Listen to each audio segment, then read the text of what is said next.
On a Thursday evening in June of 2020, a very special conversation took place with collective voices representing the political, educational, social services, law enforcement, social activism, and faith community here in the town of Manchester, Connecticut, a town of 30,000 residents just east of Hartford, Connecticut. To have an open and honest conversation regarding racial injustice and its impact and its implications for our lives and families. Joining us for this special event are Jay Moran, the current mayor of the town of Manchester, Hassan Sultan, the Family Resources Coordinator for Keeney Street School, providing family engagement programs and services from children to youth. Beth Stafford, Executive Director of MAC Charities, the largest faith social services organization east of the Connecticut River here in our state, specializing in emergency services for the greater Manchester area.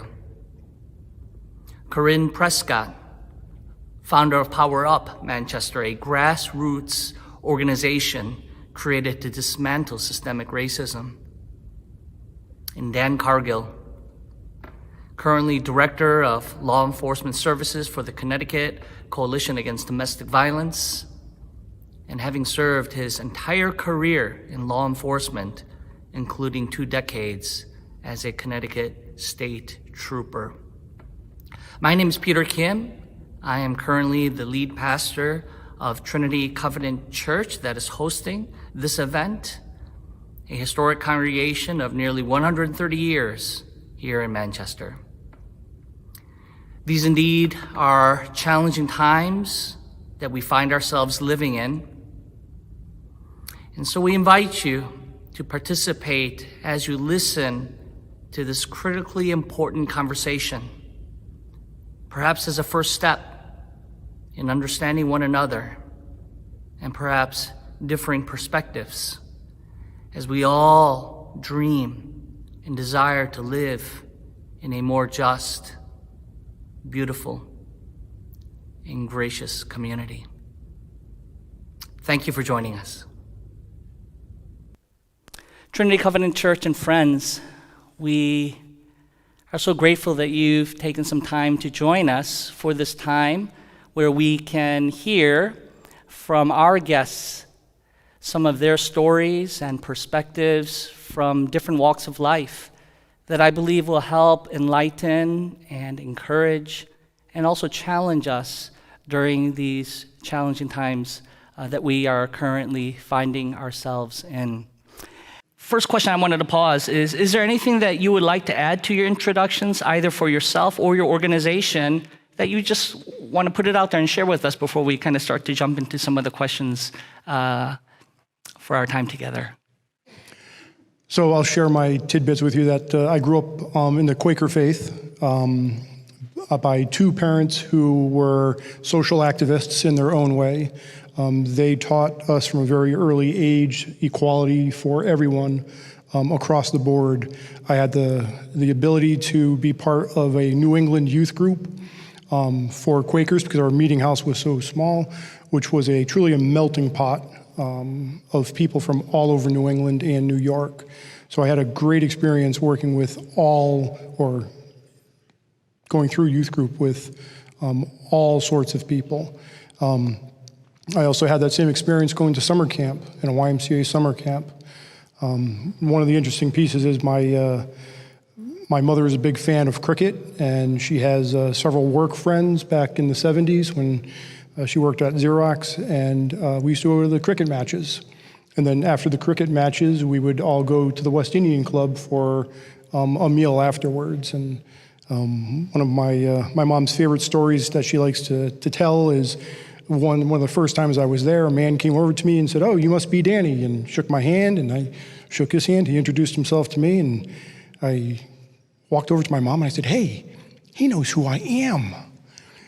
And of course, my mom and her friends, they were all laughing, and I didn't understand it. So she told that story over and over and over again over the years.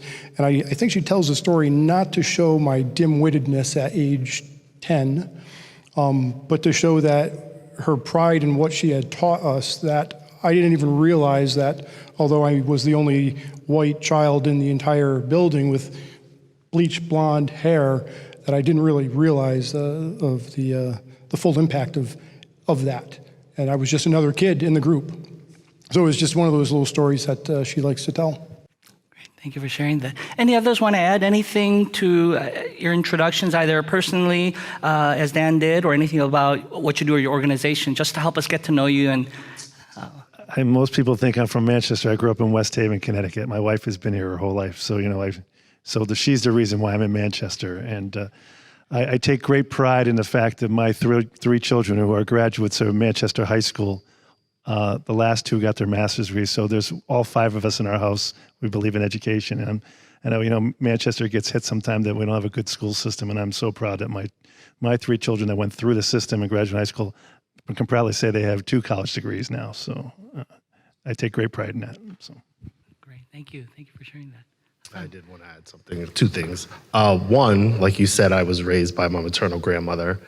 And I think it's always important when I sit down and have difficult conversations with people to let them know that one thing she taught me that I carry with me every day of my life is that I'm a spiritual being having a human experience. So a lot of the challenges that come about come from the human aspect. But I try to make sure that I use my spiritual lens to analyze any difficulty that might arise. And saying that, I wanted to say that just so that as the conversation proceeds, you just know that anything that I say comes from a loving spiritual place. And second, like you said, I've been in Manchester almost 20 years, I can't believe that, as an employee of the Manchester Public School System. And being in the Manchester Public Schools that long, I've seen a transition and an evolution that I am so proud to be a part of, with some wonderful leadership from from the mayor down to the board to our superintendent, especially when it comes to work around equity. We're not moving fast enough, but we're moving. And I just can't say enough how proud I am to be part of a school system, a district, and a town who put so much effort and energy and resources towards making sure that all of the town's residents are heard and taken care of. Thank you for sharing that. Yes, Corinne. 2 things as well. The first thing is that my mother's side of the family, strong, very, very, very strong Baptist. My mother is a minister. My sister's a minister. She's actually attending Howard University for her master's in divinity and social work, a dual degree program. My brother-in-law is a minister, and up until a few years ago, my father was a pastor for, 20 or more years in Hartford. He's now an interim pastor at a church in Winstead. So I'm the middle child, so of course, I am the black sheep. And so I have, in the last few years, have been struggling with my faith based off of, which we'll talk a little bit, just because of the way life has happened. And so sometimes I kind of look and say, it's not that I'm mad at God, I just feel like, okay, it's all right, he forgot about me and my children. We will make a way. But even when saying that, I think the Spirit also just kind of let me, and that's where I kind of waver, because there's things that I can identify, is that what is happening in the world, in a sense, is about race, and I use air quotes. But one of the things that I feel personally is that evil exists. And if you are not sure, if your faith is rooted in God, in Christ, even if it's not rooted in Christianity, if your faith is based on something where you believe there's evil, then it shouldn't It shouldn't be a question of what side you stand on. If you realize that there is good and there is evil, and if you understand that, that's a place to start, instead of looking at me being a black woman and somebody being a white woman, that there is evil in this world, and it doesn't matter how much the Power Up group and I stand out there and yell and with my megaphone, no justice, no peace. It doesn't matter if we make changes in the law. It doesn't matter if we get more black teachers, that if you read the Bible, there is evil, and hard times we are guaranteed. And if you kind of take that as your basis when you're watching the news versus police versus civilian, black versus white, if you look at it as an act being an evil act, if that is where you need to start, that is a good place to start. That's powerful. Thank you. I think you and I may have been split at birth. This is getting kind of scary. I'm the middle child, and I always felt I marched to a different drummer as well. My mother and father tell me stories constantly of when I was in school, I would come home without my coat, or I'd come home without, and my mom said that for a while she just felt, Beth, would you remember your coat? Because I always liked, never, cold weather in Michigan never bothered me. And when she would drill down a little bit, someone didn't have one or they needed one, I gave mine. And I felt that was normal. I thought everybody did that. And my mom and dad were very gentle, saying, I'm glad you care, keep that heart, feel for people. But keep your coat. We'll buy them one. Keep your coat. And I too am a Christian. I believe definitely in evil, and I can't agree with you more, that only one is winning when we're at each other's throats, and there's only one laughing and jumping up and down in the corner. I've been that maternal grandmother, Hassan, and inherited a second family when I thought I was done with my first. But those children have given me such purpose. And my little one, when she was being abused in North Carolina, by a monster who moved into her mother's life. When she told me, I wish I could have some pizza and wings, Mama, I'm hungry. And I called down to a Pizza Hut, and the guy helped me get food to her. And she still thinks I can do anything because I got pizza to her in 2 weeks. And we ended up bringing her with us. So I do know the pain of abuse and oppression by bullies and mean people. But when I lose my faith and I start to falter, or I should say when I doubt or start to falter, I tell everybody, just jump ahead to the end of the book. We win. God wins. And that's where I rest my faith in it all. Amen. Thank you. I wanted to begin with the question of how did the news of George Floyd's killing, his death, personally impact you? And probably it did when you saw the actual the video clip. But as that recently has obviously triggered a whole avalanche of pain, of rallying cries for justice in an unjust world. He certainly is not the first African American that has been killed in this way. But my question I would like to begin is, how did that news personally impact you? I'll go first. That's a deep one. So I had two initial reactions. My first reaction was I realized I was numb to it. So in the Black community, for our lineage, generations, conversations has been passed down within our family pertaining to the relationship of people of color and the police. So I think after Trayvon Martin, which I think was in 2010 as a father, after the murder of Trayvon Martin by a civilian, or whatever you want to call the gentleman, not even of authority figure, slaying that teenager. And as a father, I think after that situation, I became numb. Then we fast forward to 2020, God sent the world home, sent us to our rooms, thanks to coronavirus, COVID-19, because he knew we needed to go to our room and get our acts together. So fast forward, everyone's home and we all get to participate and witness what I describe as just a horrific scene.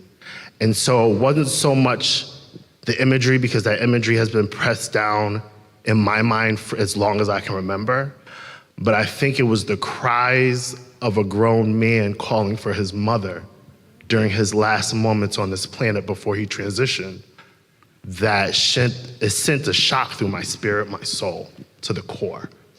And I don't think I've cried that hard since my mother passed away. And so in witnessing that, and then seeing the officer's body language and his face, and something I noticed that I thought was bizarre, his sunglasses didn't even move during the 8 minutes, now almost 9 minutes. So for me, my initial reaction, I was numb, but and I heard about the video, I hadn't watched it, I refused to watch it. But my grandmother, my Nana, I call her my Nana, she's still around kicking, thank God. She made me promise her that I would watch it and then have a conversation with her. And so I kept my promise, and I think it took me about 2 or 3 hours to call her to have a conversation that she wanted to initiate. But my initial reaction to witness a man crying for his mother, who he knows has transitioned. So that led me to believe that his mother was there, bringing him home. And so for me, witnessing that, and I hope all of America felt the same, I was shocked to my core, not just as a Black man, but as a human being, and like I said before, as a spiritual being, to witness something so horrific. Thank you. I think the movie is A Time to Kill. And in the end, I believe it's Matthew McConaughey, and he's telling a story. And at the end of the story, he says to the jurors, imagine she was white. So for those watching this, I'm gonna do something, and I'm gonna ask that you close your eyes and just close your eyes.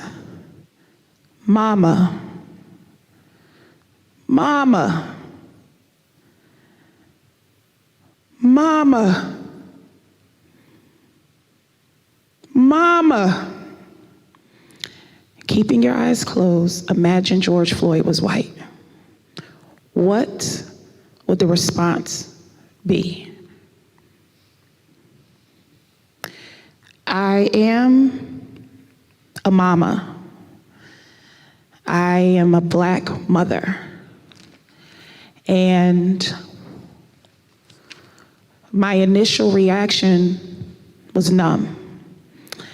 It was almost like watching another TikTok. It was like watching my daughter's umpteenth TikTok. Like, she's 9, she does the same one over and over again, and I have to watch it. It's the same way when she jumps in the pool. Like, Mom, watch. It's the same jump over and over.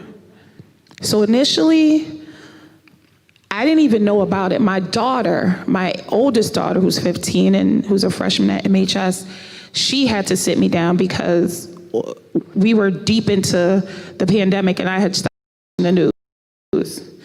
And I watched it and I could tell she was numb because it was just like, just watch this, Mom. You see this?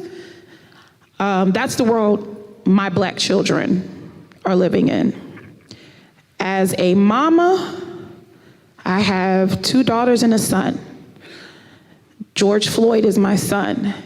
For me, he was the voice of ancestors, ancestors, and ancestors crying out to the mamas that are alive and present today.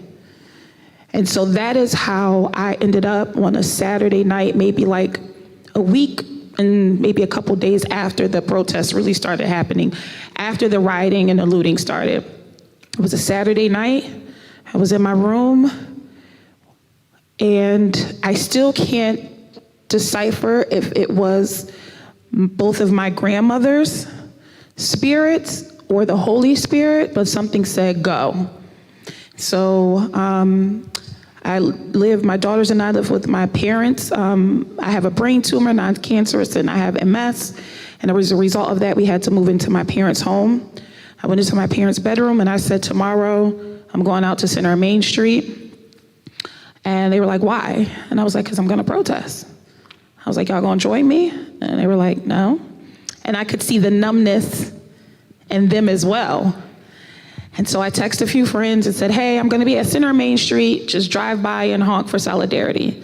I go on Kohl's and I'm like, I need to find a megaphone. I find a really pretty Tiffany blue megaphone. I use my Kohl's rewards. I get it for $14. My dad goes to pick it up from church, brings it home, and I'm like, I'm ready. Kids and I made signs. And one of the signs I made, my daughter's very upset about. And the sign that I made says, I wish I was white.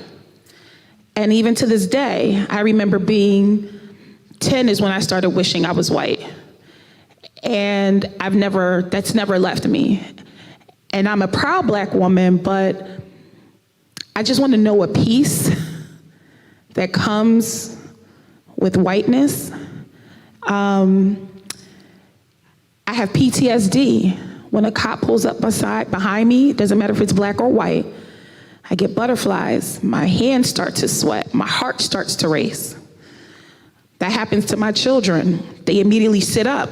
They're like looking around. Everybody have their seatbelts on? Okay, like, Mom, your hands are both in it. My daughter's like, should I get my camera? Like, they're not even pulling us over. They're just behind us. So as a mama, I'm thinking about that. I'm thinking of how my maternal grandmother, Mamie, her parents, they were in a shootout with, I believe, the KKK in South Carolina. And they fled South Carolina, and on their way from South Carolina to Philly, she was born. And so I'm thinking of that, and something says go. And I just went out. I would have never known, especially in a town like Manchester, that I would have the support that I have now. But for me, I knew I could no longer just be numb. In my fear, in my pain, in my trauma, I still had to do something. Thank you. Well, I have to share the sentiment that I was numb. And Peter, after you asked me to be part of this, for the first time I stopped and thought about it. I was brokenhearted. Brokenhearted for George, for his family,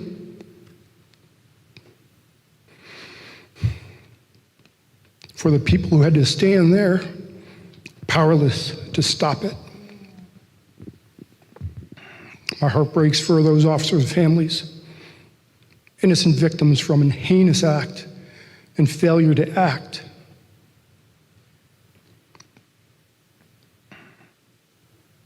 So I feel brokenhearted over this.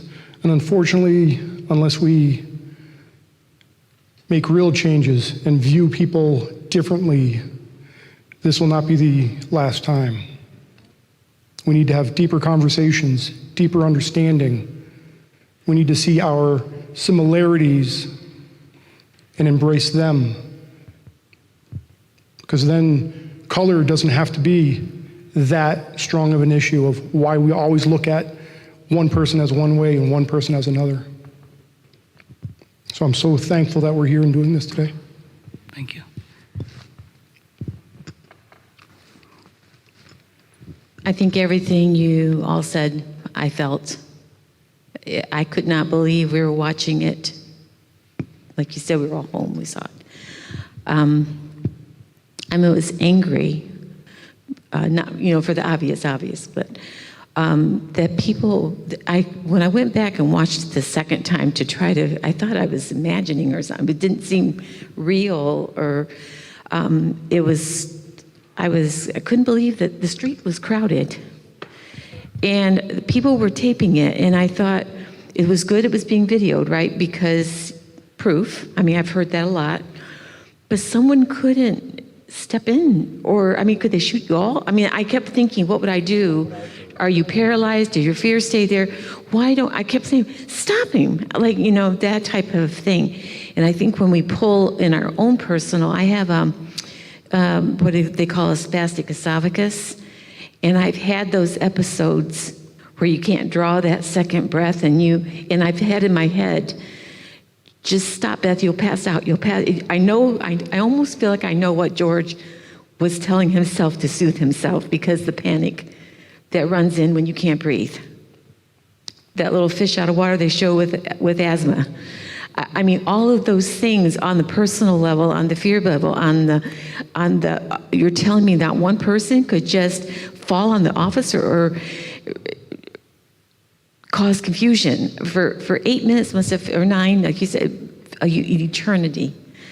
And I can't get that out of my head of, are we paralyzed in those moments? Were we afraid as people, would you be shot, or would something happen? What stopped action? I don't get it. It wasn't a black, dark street with no one there or by yourself. It was busy. It was daylight. I don't understand it. And I think when you talk about those powerful pictures when you're growing up, I'm going to show my age, because there was a little black boy looking into a mirror. And it was probably one of the first civil rights or justice, I can't remember what it was, but he had a Superman outfit on. And when he was looking in the mirror, and at first, it's the cutest little boy, and you're drawn in, and all of a sudden you think, what's wrong with the picture? What he was seeing was the white Superman looking back at him, and I've never forgot that. And when I was little, my best friend, I had 2 best friends, one was black, one was Lebanese, and I remember loving the color. And I would just rub their arms on mine and say, I wish I could be brown. And my mother said she would watch us thinking, you guys are so innocent, because my best friend married as light as she could, and I went as dark as I could, and I just wish it was that simple, that we like, you have brown eyes, I want brown eyes, or like when you say, I wish I was white. I remember being a child wishing I was brown, but in all those innocence of yours comes out of that more adult pain of what you've gone through. Mine came out of, I thought it was beautiful. So why can't, I just don't understand where we are, or what role we need to play for one another if we don't see like our world says we should see on either side. If we want peace, I want peace. You guys were great, and thank you. And I first saw the video, I had a lot of anger, and like we're in the middle of a pandemic, and we're all cooped up in our homes, and we're ready to kind of stir crazy, and can't help but be on your phone, and it keeps showing up, and it keeps on the news, and just anger that this could happen, and that people could stand by and let it happen. I agree, but this is hard. As a dad who lost a daughter, who was buried a child, whether it was, with that whole mama thing, the pain, my daughter's only word she can say in the last few years was dada. So I could think of that mama, and whether it's George Floyd or some other incidents that we've seen over the last few months, or the Sandy Hook shootings, I just, from a parental view where I lost a child, that's my first reaction, is that's someone's son who died. And to have him yell out, mama, it just hit me right here. It's like, it doesn't matter how people die. If they're, my daughter died of natural causes, a rare disease. That we couldn't stop. But this kind of stuff shouldn't happen, and we should stop. And you go from anger to you're numb and you're hurt and you're sad, back to anger to numb. It's all the emotions. And in the middle of it all, whether we got to put our mask on, we got to be careful. I mean, we're dealing with 2 pandemics now, but that was my immediate reaction. It was anger and then sadness. And thank you. Thank you for sharing how that initially impacted you. It really gives a picture of also what is in your own heart regarding these issues of racial injustice and the challenges that we do face. At this time, I'd like to transition and actually ask each of you a specific question, and if you could take a few minutes to respond. Corinne, this past weekend, you led our community through the Power Up Manchester organization that you started in peaceful protest, both Saturday and Sunday, and as well as your daily gatherings there in downtown Manchester. I guess what I would like to ask you, based upon that very eventful weekend, last weekend, and as well as the daily vigils that you are leading, what do you see in the heart and minds of the people here in Manchester, especially regarding this topic that we are on, regarding racial injustice? What did you see as you led these peaceful protests this past weekend and saw so many people, and of which some of our church members and youth were involved in, and some families were very much impacted in a positive way to be involved in that? For you to see all of that, what do you see in the hearts of the people at this time that would move 1,000 people, even in a town like Manchester, together and to protest in that way? First, I'll start with Sunday. Sunday Power Up assisted by providing water stations. That movement on Sunday let me know that the generation that is coming up, if we don't fix it now, in my generation, they are coming by storm. And they are not afraid at their young age. These MHS students that spoke and that organized this, they want to be heard now. They're not waiting until they're 18. They're not waiting until they're 21. They're not waiting until, they're elected officials, they're college graduates. They have homes and families, like many of us right now have waited. They are tired. So right now, what I see in the youth of this town and towns like it is a passion. I see anger, and I see pain, and I see determination. And it is important that we listen to them, because they aren't asking to be heard. They are speaking and they are going. And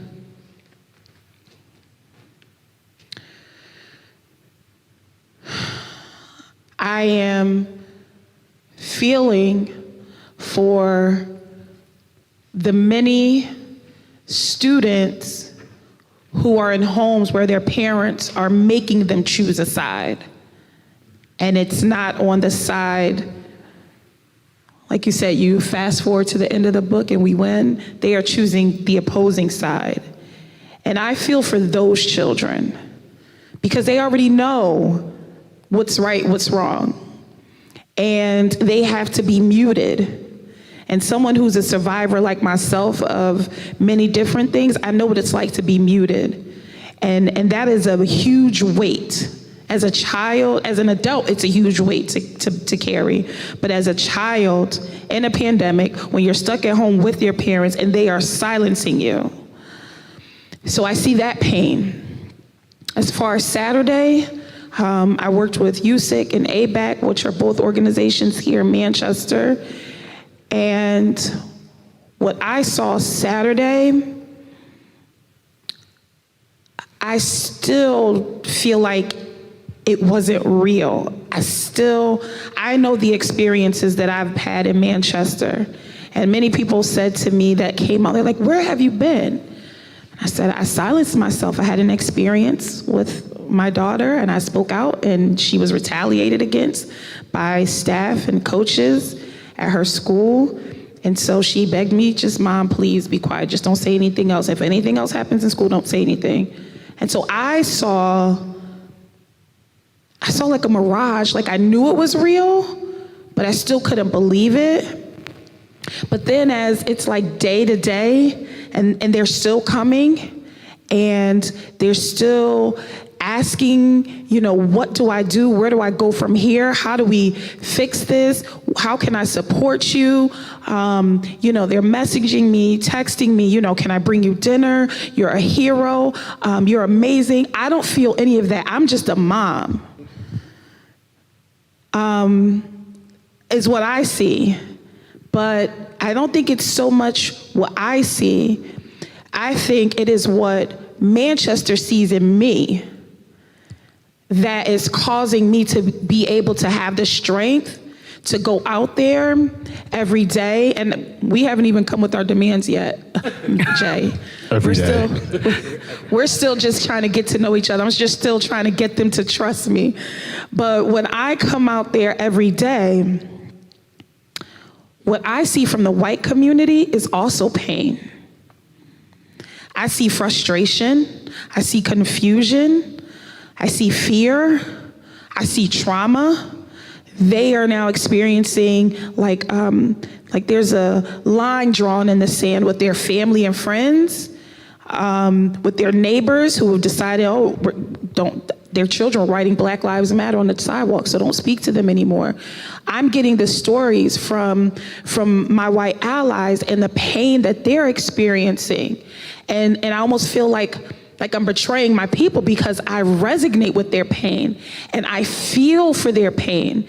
And even as I'm in the midst of my trauma, I want to somehow ease their pain. If you can only imagine being a Black woman, and I have experienced my own police brutality, and knowing how my grandmother was born into this world, to stand and be trying to fight for justice and equality and inclusion and freedom, I can see the pain of those who aren't Black. And I wear that on top of my people.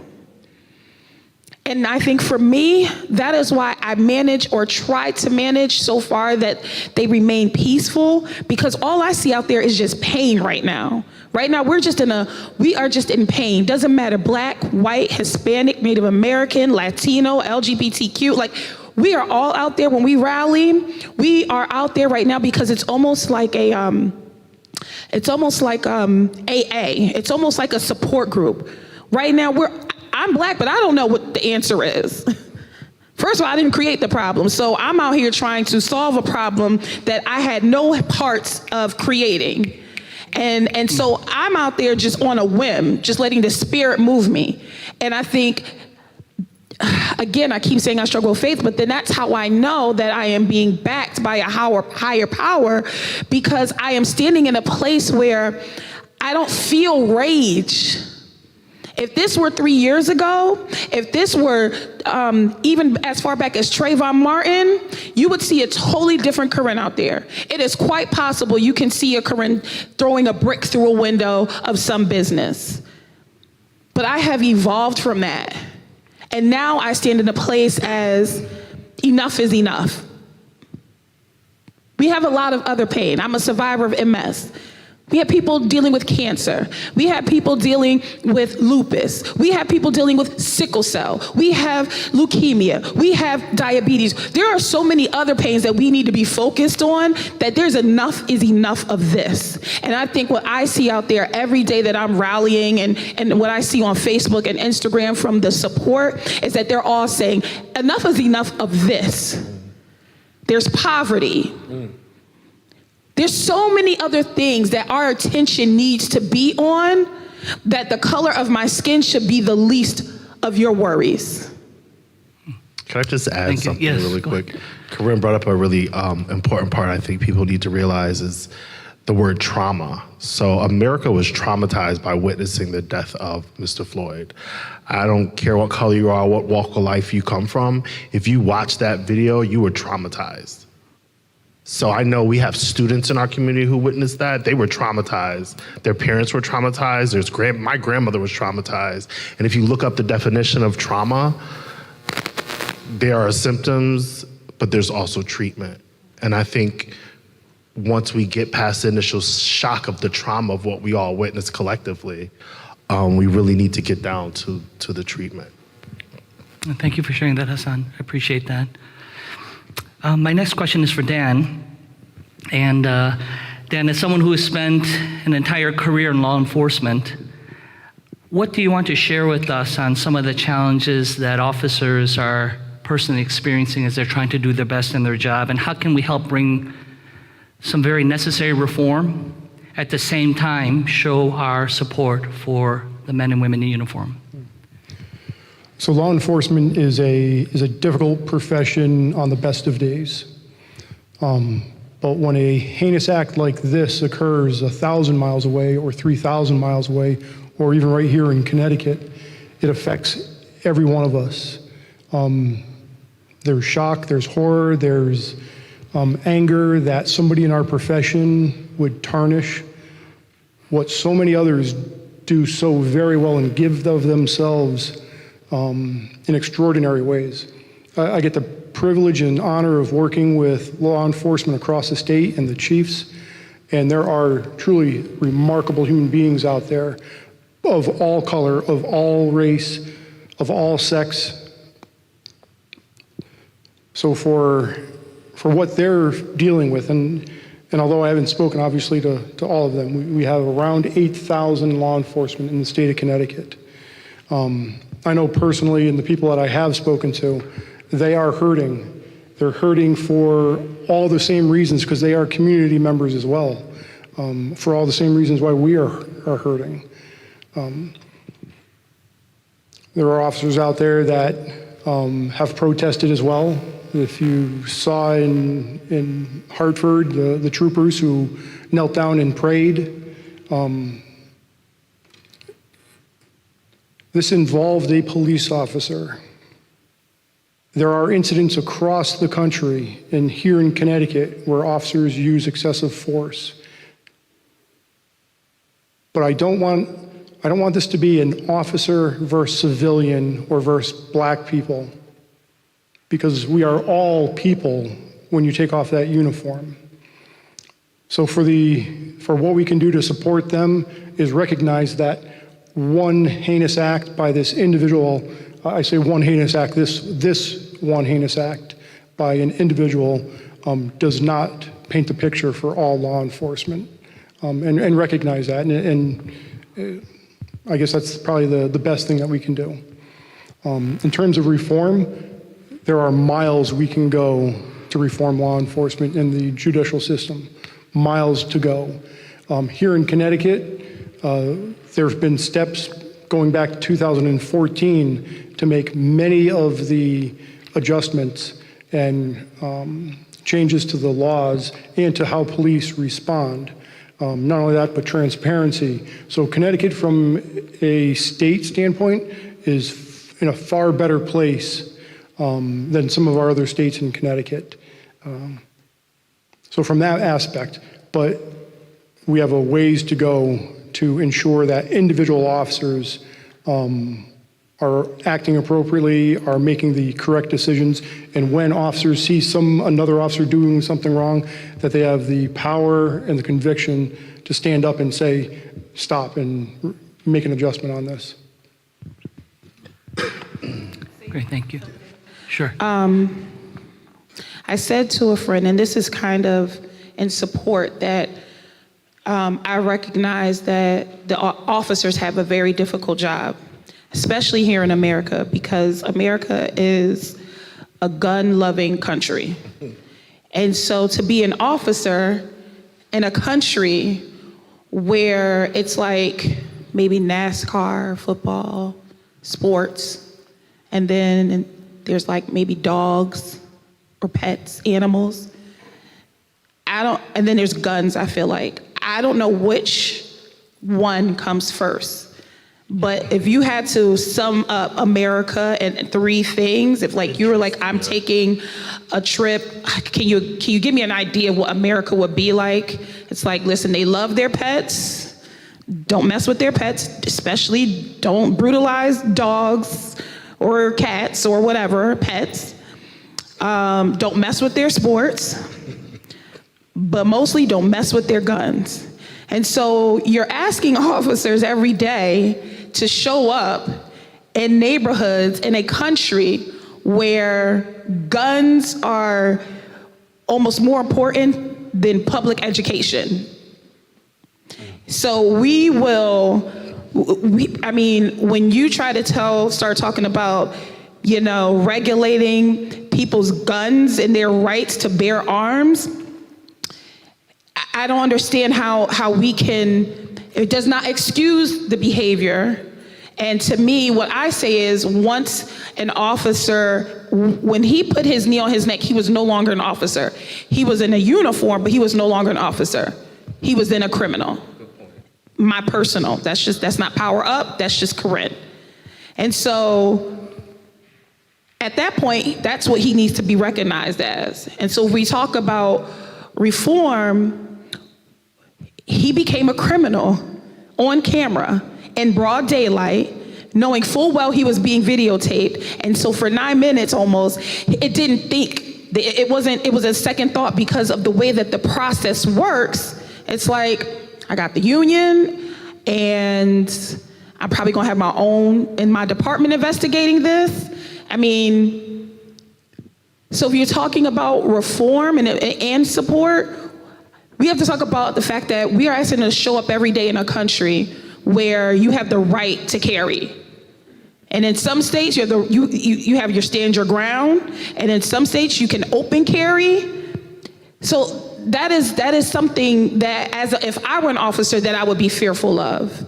And we also have to think about how difficult it is to be in any position in America and try to hide your implicit bias. You don't even know you're operating in a biased way. And so I can understand how difficult it is to be an officer in America.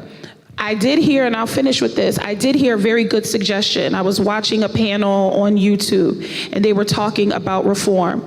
And I just want to mention, first of all, the gentleman was white who suggested this, and he's like the director of some sort of police union or something. He used to be a state trooper.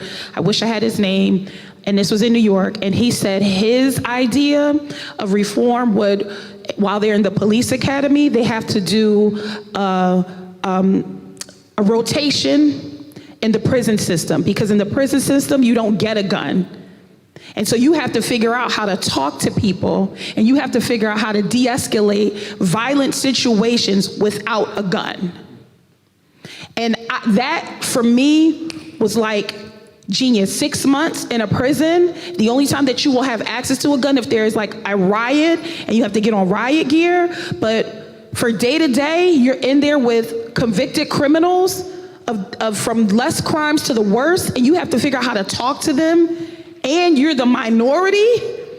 It's only like a few of you on staff and you have hundreds of inmates. That, for me, needs to be a conversation across America about how we could do that. I started my career in corrections, and that is exactly where you learn to talk to people quickly, de-escalate, read people, understand, and how to really empathize with what people are going through on a daily basis. If I could just add, Yeah. if we're going to talk about reform, my spiritual self, like I said, we have to reform our moral compass as a country and as people. And not just America, I mean globally, if you think about what's going on all over the world. So, for me, it's an absolutely wonderful idea to reform policing, but we have to reform politics. We have to reform education. We have to reform our policies that are in practice. And when we put these people in positions of power, such as police, politicians, CEOs, doctors, whoever, we need to make sure that as a whole, as people, as human beings, that our moral compass is aligned. Because when you have people in different positions and their moral compass doesn't align with you, then you have a man who has a gun and puts a knee on another man's neck and takes his life for the world to watch. So when we talk about reform, for me, I believe humanity, we need a spiritual reform as a whole. So don't make me get a little deep. That will preach. Take your job, Pastor. Thank you. Take your job. Thank you. My next question is for Beth Stafford. Over the many years you've served our community here in Manchester, how have you seen injustice, both generally and racially, play a role in the lives of many who find themselves in very challenging and painful circumstances of homelessness, hunger, financial insecurity, of whom you've really dedicated your life to serve those that are really struggling here in Manchester? How have you seen the role of injustice play a role in the lives of those who come to MAC for a meal, who are homeless, who are struggling so much?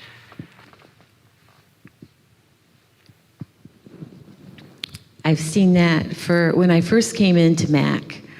I remember I'd always worked for government, so rules were set and you followed a policy and you did that. Then I entered the realm of nonprofit and thought they were nuts because it didn't seem like they had a leader. It was just like everybody do their own thing. And I remember thinking a similarity of, if you saw the movie Dances with Wolves, that the captain talks in his diary about he knew war and he knew how to fight, but he didn't know war and the purpose of fighting until he was 10 feet in front of his teepee with his family behind him. And then it came to his heart and his consciousness of what he was fighting for. And I remember the first day I walked into the homeless shelter, and if you thought back then in 1999, if you thought that being homeless was hell, walking into that shelter confirmed it for me. You could eat off the floors. It was clean, but it was dismal. It was dark. It was plexiglass that was scratched up and paper taped up. And it was beds that literally, if a big man got on top, you thought he was gonna, if one wire ever snapped, which many were hanging down, that the person under him would be crushed.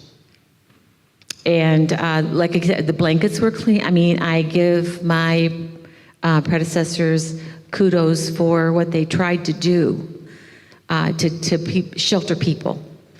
But we were doing it in such a way that they were less, they knew they were less.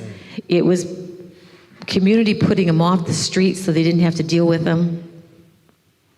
They were aware of it and they were angry. And you better not turn your back on a lot of them. And it was like being in corrections, because the state required us to have one person for every 25 people. And we had a shelter of 30 men and 10 women. So you would have a paid staff and a couple of volunteers that would spend the night. And that responsibility of keeping everyone safe in those regard, in that substandard living, I would call it, just packed in like sardines, was a melting pot of trouble. I'm surprised no one was hurt.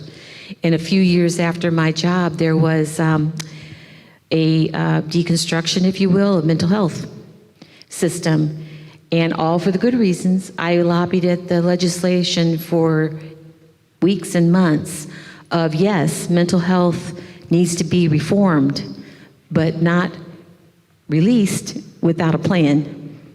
And it seemed like overnight, our shelter went from, like, say, 100% homeless, and those factors that give all to that, unemployment, alcohol, drugs or whatever, to 60% mentally ill.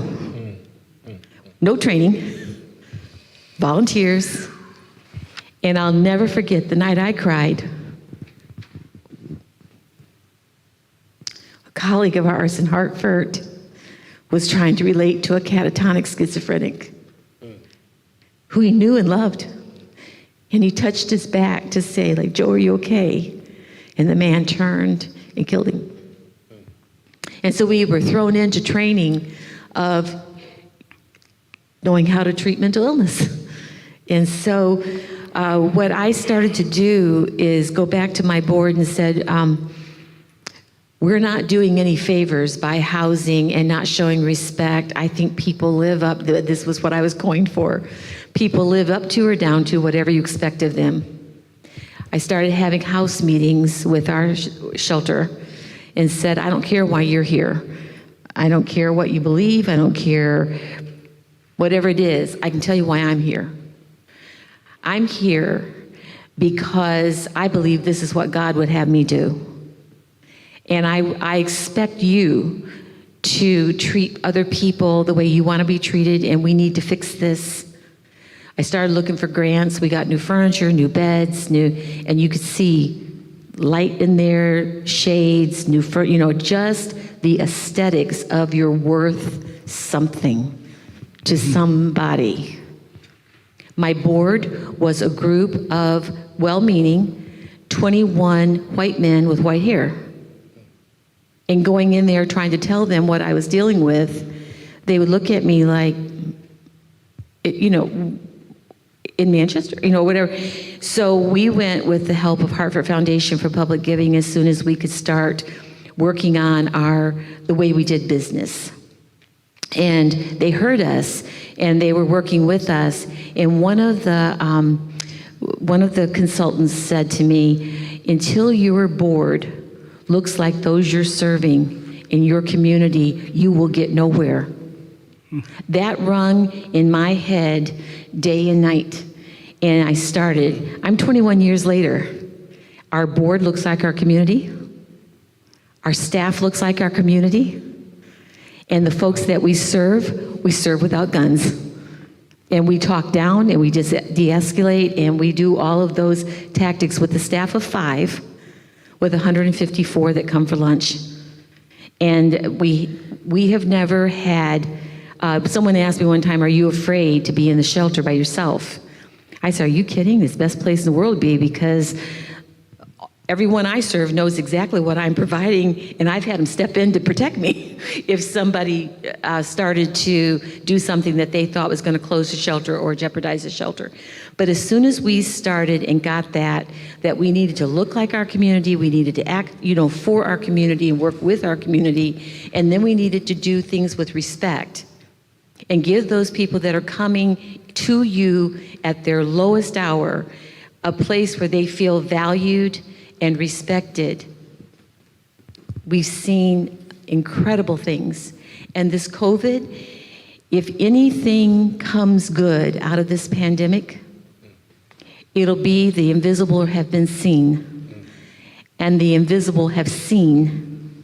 People show up, car after car, and one of my old grumpiest groups, what are they here for? And what are they? They're blocking the driveway. And I said, they're bringing you food. They're bringing you clothing. And why? I said, because they care that you eat. And I've always used that approach with them, that not that they should grovel and be thankful and beggars, but they have a responsibility. I don't let them loiter. I tell them to pull their pants up. I've given them belts. And I said, look, I know you're not going to hurt anyone, but the perception out there is you look like this, you're treated like that. And a lot of them have come back to tell me, I worked 12 years in the town of Manchester Social Services and then 21 with MAC, so a lot of them have known me way too long. A lot of them come back and say, I hated you. And I was called the B word so much, when someone would say it in passing or in conversation, I'd turn like it was my name. I mean, I responded to the B word and not Beth. Wow. But I've been called it so much, Wow. Spell check. I thought Beth was spelled B, B-I, what. So, but I've had some of these grisly people that you would see and probably rightfully, justly assume that they might be of bad intent, come up to me and said, if you hadn't stuck to your guns, if you hadn't expected more of me, I would have gone back to jail for the 4th time. I remember talking to people who, all my staff, one great, Mr. Weiss was our town manager, and he came around to meet me as a social worker. I was very green and very young, and he said, Beth, you've got one of the most important jobs of our town. You deal with people who need you most, and he said, if you have to err on the side of kindness. And I have practiced that with my staff, err on the side of kindness. And I really believe it changes lives, and I've seen it. And I've seen those that have hated me for doing that, but they see that I walk my talk, they can trust me. If I say something's going to happen, I've gotten up in the middle of the night at 2 o'clock because someone was in the woods and said they'd be there, and we've taken an outreach team because that's the only time we could get them. And he said, you came? We've gone and sat under street lights behind Ollie's with a man that had built a rabbit hutch to stay warm at night. And then he was beat up several times when we had the gang-like behavior in Manchester, and it was called bum rolling. And they had to beat up so many bums to get into, that's what they call it, to get into this club or this gang they called. And I asked the man, he was trained in the Canadian warfare. And I said, why do you don't fight back? So he just started canning at night and sleeping during the day in this rabbit hutch to stay safe. All of the PSD from war and stuff like that, he couldn't be in. He never would come to the shelter. And he said, Miss Stafford, if I had fought back, I would have killed those kids. He said, I couldn't fight back. So I saw him in the soup kitchen the other day, and I went up and I sat down and I said, how you doing? He said, you've known me a long time. And I said, yeah, and one of my best memories of you. And I told him that story. And he said, well, I appreciate you for noticing, or I appreciate your thinking of me like that. And I said, well, I just had the highest respect when you controlled yourself for a great injustice done to you, because you knew you could bring more harm to ignorance.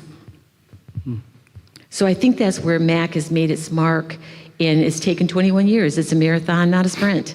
Mm-hmm. It's been changing a lot of board behavior, staff ideas, but it is a job that I thought I would get out of as soon as I possibly could, because I didn't like that front run of having to earn the money and do all that. I thought it was nuts. And then my husband lost his job for 2.5 years, and I got placed in that place until I got over it and loved it. Now I can't imagine not being there, but I see lives changed every day, and that's why I know together, not without pain, not without frustration, not without a lot of conversation, we can change this. And we can lead those children that if they don't have direction, they won't do it right. Mm-hmm. They'll do it out of raw passion, which won't be right. You don't need vigilante.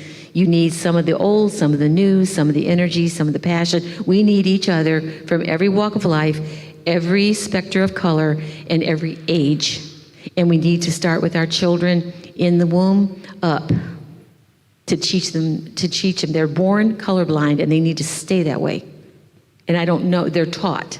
This hate and racist behavior is taught. None of us are born with that.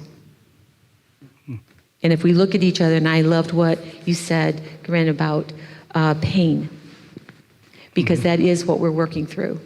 Yes. And until we start to be empathetic, like that story I told you about with a coat, we need to start worrying about someone else's discomfort and forget about our own, to lean in and be a part of the solution. Great, thank you. Were separated at birth. Thank God, we're in a house of worship. Thank God. Thank you.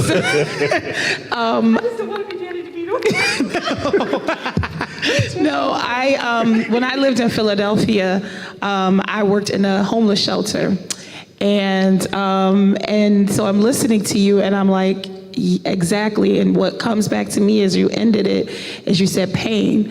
When I showed up and to this homeless shelter in the heart of North Philadelphia, which is why I go out on Center Main and say, for the communities who think Spruce Street is the ghetto, you have no idea what a ghetto is, because Spruce Street neighborhood is far from it. They have trees and they have grass.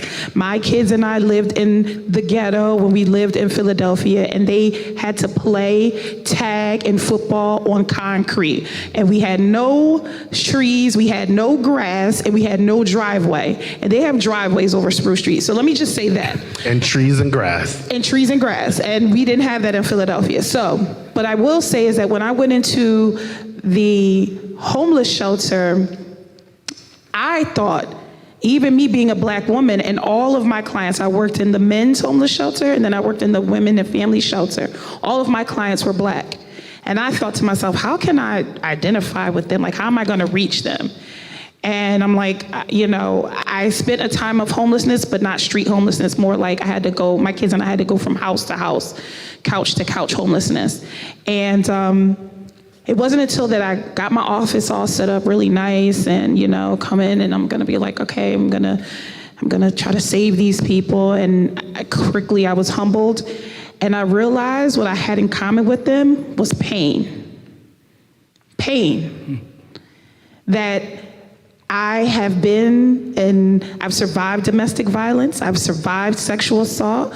I've survived being divorced. I am a single mother.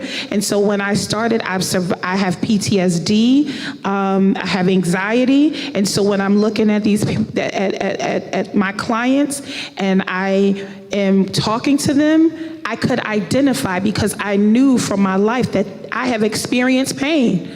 We all have experienced pain. We've all lost loved ones, or we've gone through infertility or miscarriages or losing a job or whatever, health issues. At some point in our life or at some point in your life, you will or you have experienced pain and suffering. And so even though I was Black and all of my clients were Black in this homeless shelter, which is a whole nother topic, I still couldn't figure out how could I identify with these Black people, because I hadn't been street homeless or shelter homeless.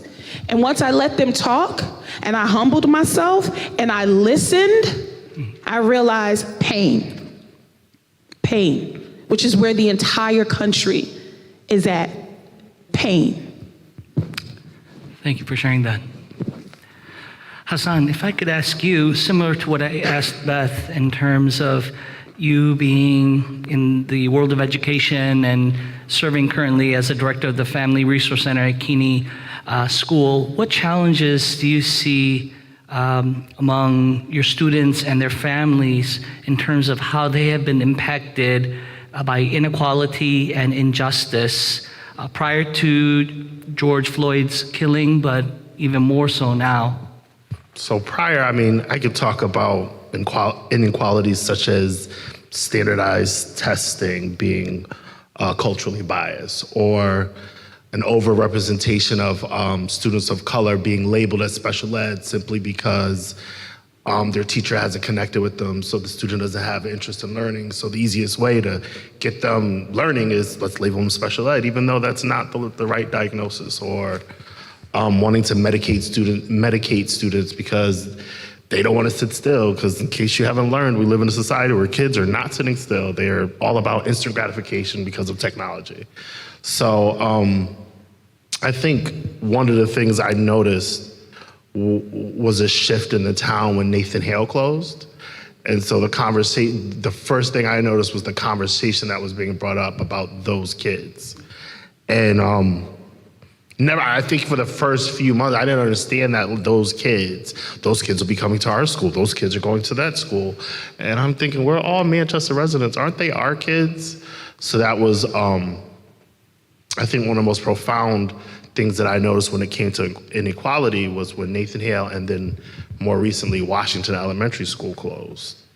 And so there was this ideology, I guess, in the town where those students are coming to this school, well, in case you didn't know, and you missed the memo, the Board of Ed is redistricting the whole town to make all the schools more equitable.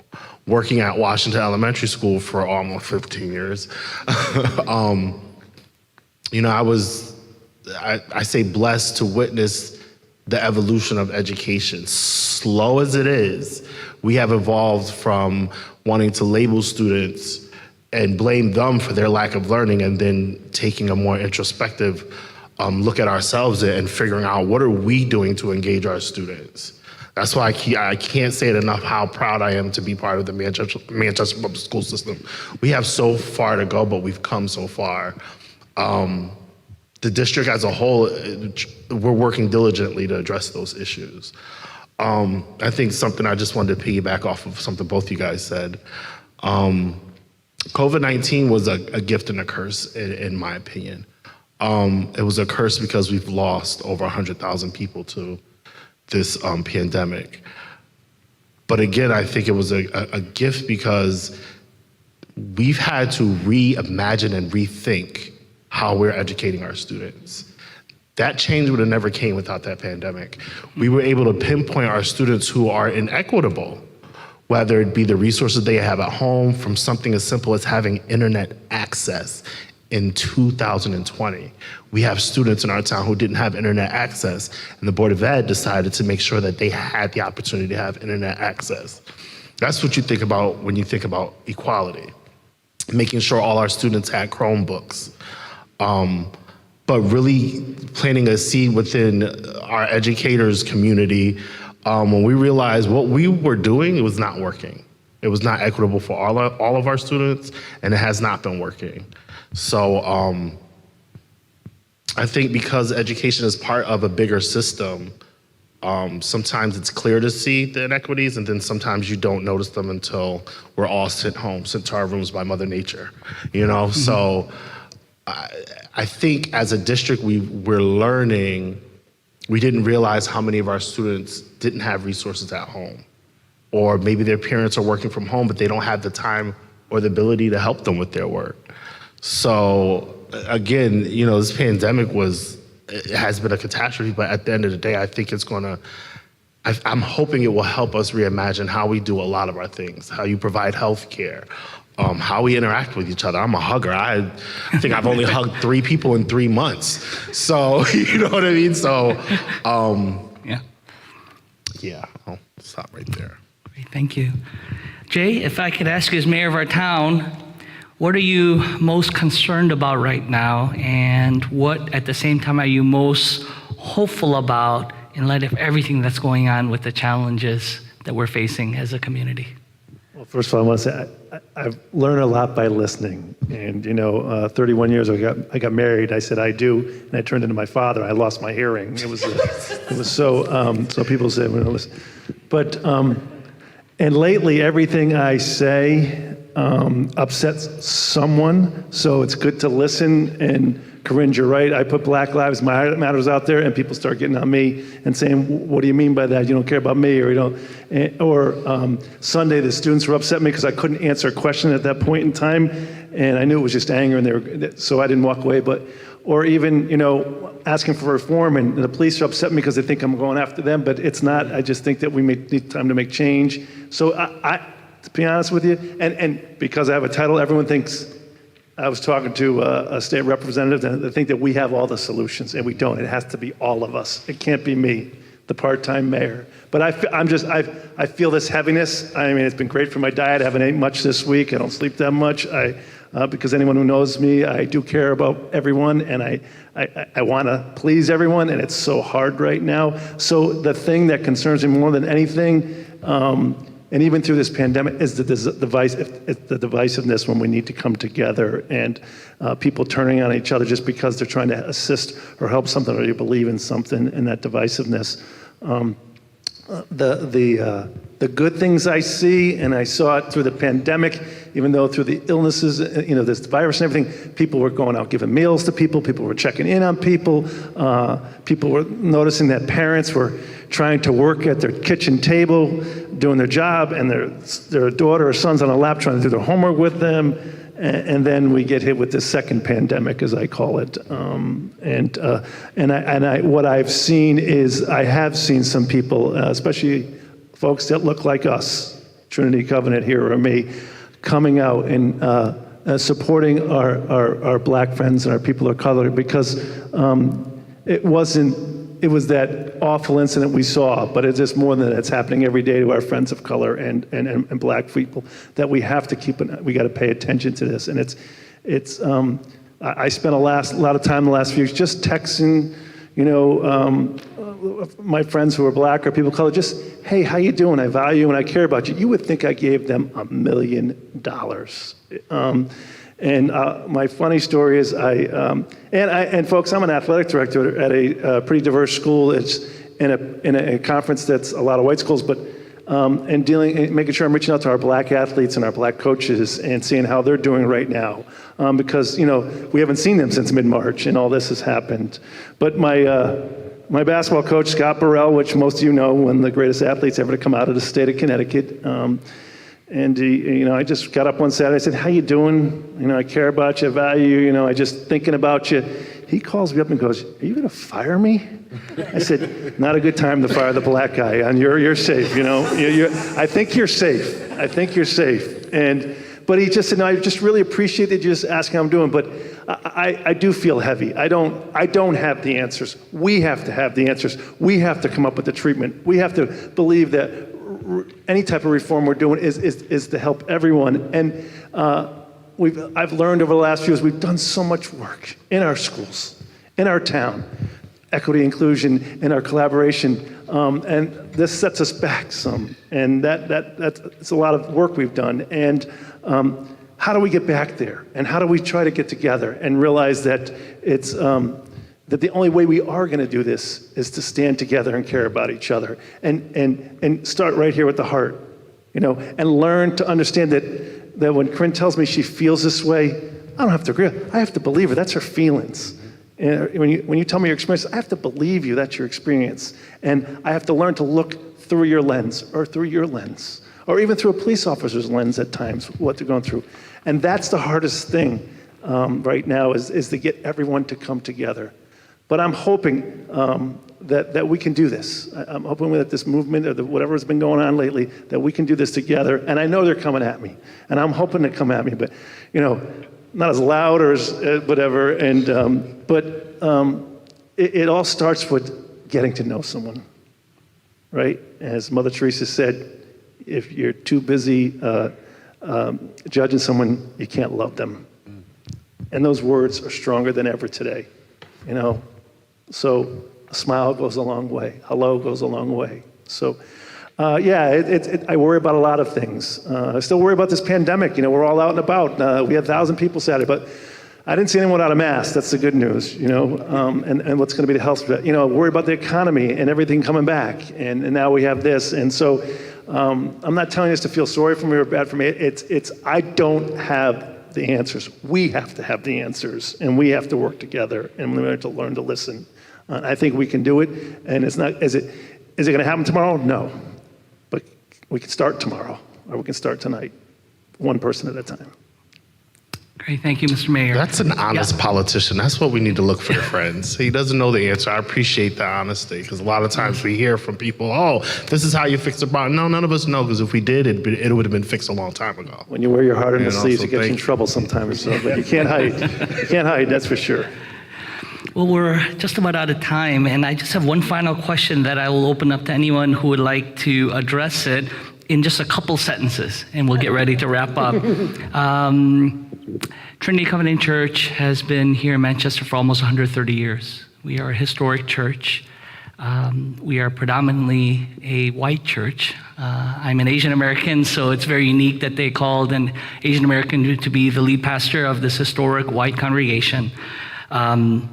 But being a predominantly white congregation that has been here in Manchester for over a century, in a changing and increasingly diverse Manchester, what message would you like to bring to our congregation, and especially congregations that are predominantly white, during this time as our community and the communities in which many of us live in deal with all sorts of challenges and injustices, but specifically issues of racial injustice in light of George Floyd's killing?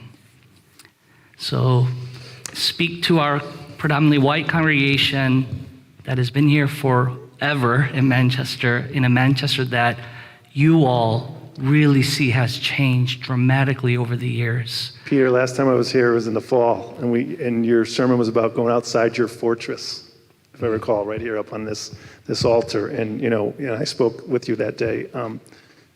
And I was at 3:30 this morning. I couldn't sleep, so I was watching something that my friend Doug Rouse from New River Church put on, a video of these Christian leaders talking about, black and white Christian leaders talking about what's going on right now. And this one minister and his wife from Ohio, and by the way, I never went back to sleep. It was so good. I watched the hour and a half, and the next thing it was 5 o'clock. Change will happen at the speed of relationships. We need to build cross-culture. We need to get to know our friends of color that don't look like we get to know them as people and know that she's a mom. She's got daughters. She has the same funny stories. At one time I had hair, we could share a pic, but I can't do that anymore. But that's what it is about. It's about relationships. It's about getting to know people. And we have to be able to go outside that fortress that you talked about be out of our comfort zone. And I realize some of the things that have gotten me, I wouldn't say in trouble, but upset with me is that I've had the courage to say things that I've never said before. And when you're climbing that, when you have courage, that mountain's an uphill climb, right? And you realize you're gonna get hit with something. But having the courage, and it starts here. It doesn't start here. It's got to start here first. To reach out to your neighbors and just see how they're doing and understanding they're in pain. And this treatment has to be begun together. And that's where I think it all starts. We have to be a community that really truly believes in each other. No matter where you come from, no matter what you look like, no matter who you love. And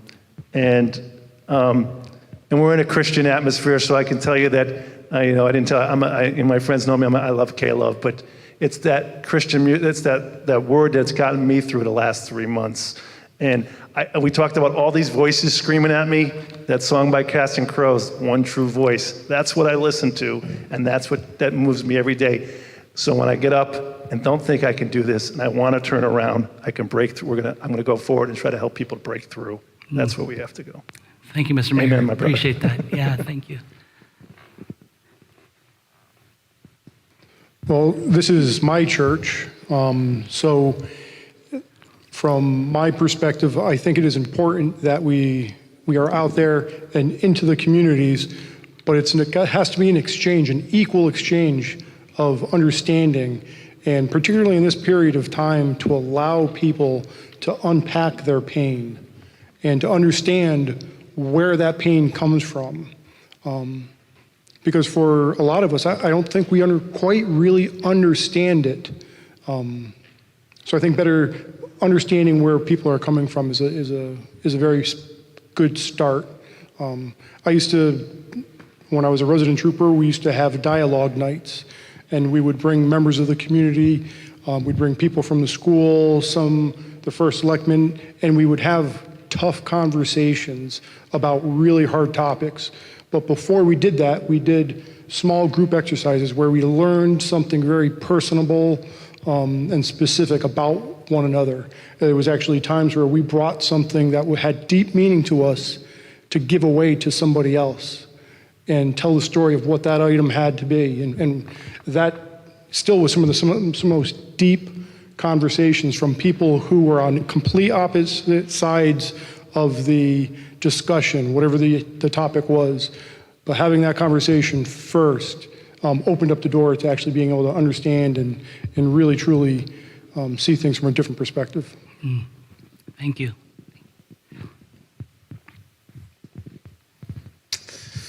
So,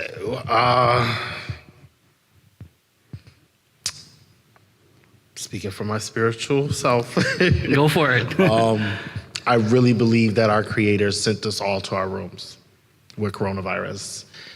God sent us home to do some reevaluating, and this is the time that everyone who walks on this planet needs to reevaluate their moral compass. Where do you stand when it comes to good and evil? Like you said, there's right and wrong, but there's also good and evil. And so this is the time that humanity needs to take a stand and say no more. No more suffering will take place on my watch. And that's just not just with racism, because that's a symptom of an ailment that humanity has had for hundreds of years. But poverty, inequities, our political system. I don't know about you guys, but I can't watch the news more than once a week these days. It's too much. So I think as a whole, we need to come together and get it together. Because if this wasn't a wake-up call, then and our Father is looking down at us like, y'all better get this house together. And not just us, but how we treat this planet. So I just really hope that humanity takes time to reevaluate our moral compass and do it on an individual level, but also as a group. Great, thank you. I think I would piggyback on that, Hassan, because I've thought too that even people who have no faith base, who say they don't believe in God, have asked me, "Do you think this is the end times? Do you whatever their thought is?" And I said, I think that it was a time of removing distractions. We put athletes on pedestals. We've put our faith in movie stars, and we've lived our life precariously through all of these things. And what we think, our beauty, our favor, any of that stuff, we didn't get to choose that. We were placed here for what we are, for who we are. The only thing we have choice over is how we live our lives and how kind we are and what we decide. And you've been with beautiful people who, the more you hang out with them, they ain't so beautiful. Yes. Or you've been with someone you thought was really homely when you first met them, or like, oh, you poor thing.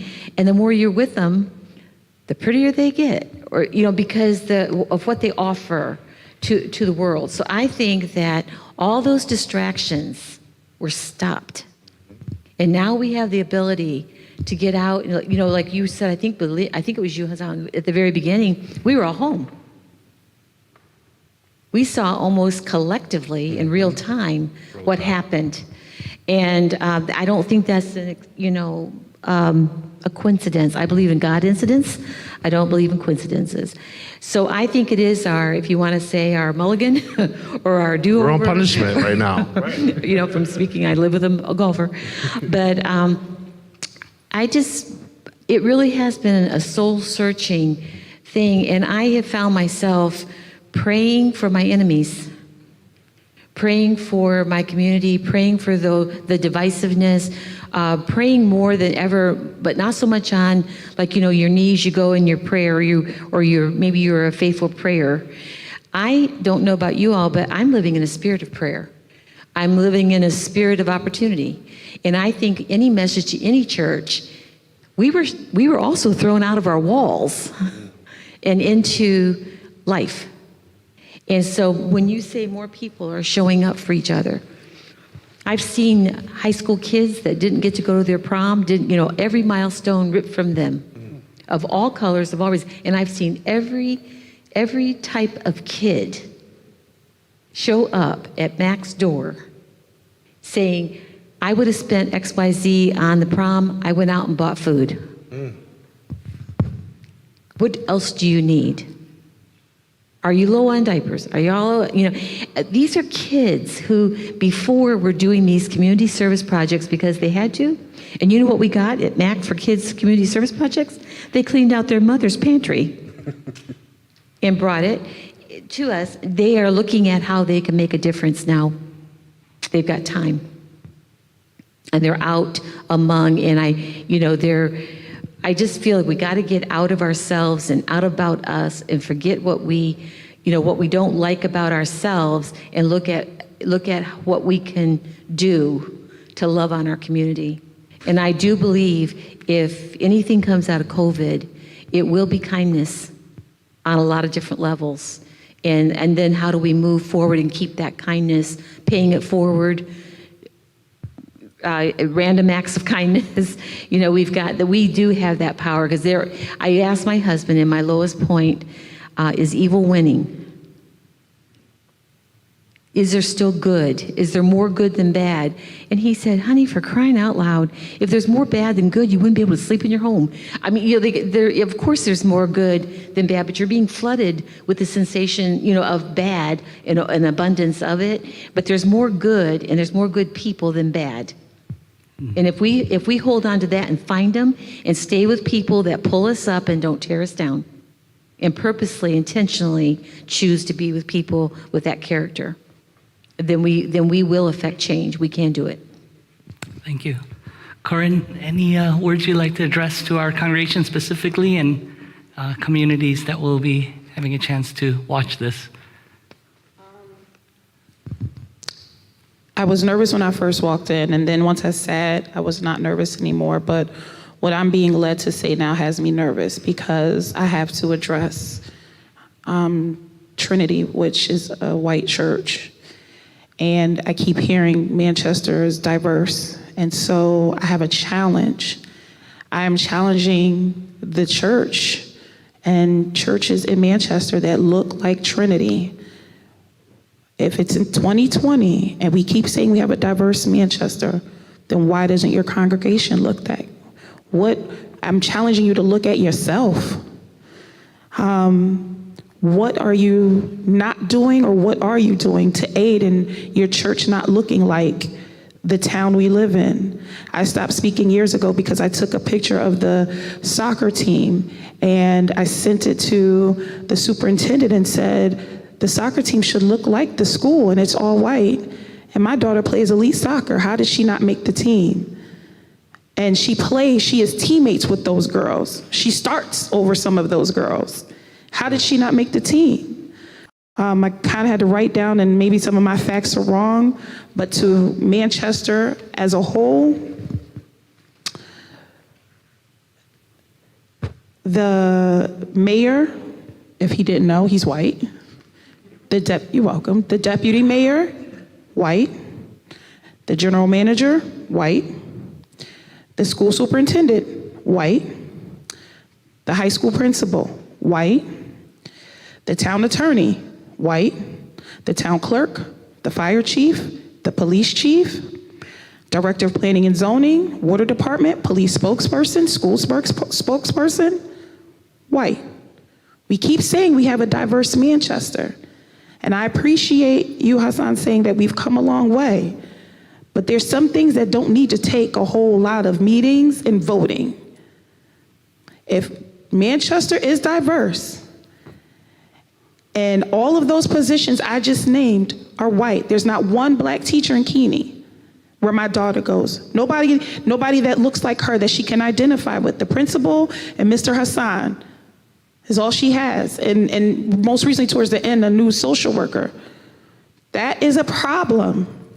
And so if you need to employ a social activist in order to sit down and help you guys to stop with the rhetoric and the politics and to help you get back to humanity, as Hassan said, then you better figure out whether you contract them or they're a consultant. If this is a diverse town, then in different parts, from schooling to religion, to law enforcement, to housing, all the different systems, because racism is systemic, it needs to look like the town that is in. And enough is enough with the talking. I went out there, I didn't vote, I didn't meet with anybody, I didn't call any organizations. I went out there and I did. We are all humans. We don't allow machines to make our choices. Humans make the laws. So check your moral compass. Before you start making laws, employing people, check your moral compass. And I'm going to challenge you to get uncomfortable. You're going to have to get very uncomfortable. It's probably uncomfortable to hear this black woman saying your church is white, but yet your community is not. And that's uncomfortable for me to say. So I can only imagine how uncomfortable it is to hear. But if you're not ready to feel sick to your stomach if you're not ready to be gut checked, if you're not ready for your soul to feel unsettled, then you're not ready to move forward. I think that's a good word to wrap up our time in this panel discussion. I just want to thank each and every one of you for taking your time out and to share from your heart and your life and your experiences and your stories. So if we can end with just a little hand for one another, and we'll get ready to wrap it up. Really, really appreciate it.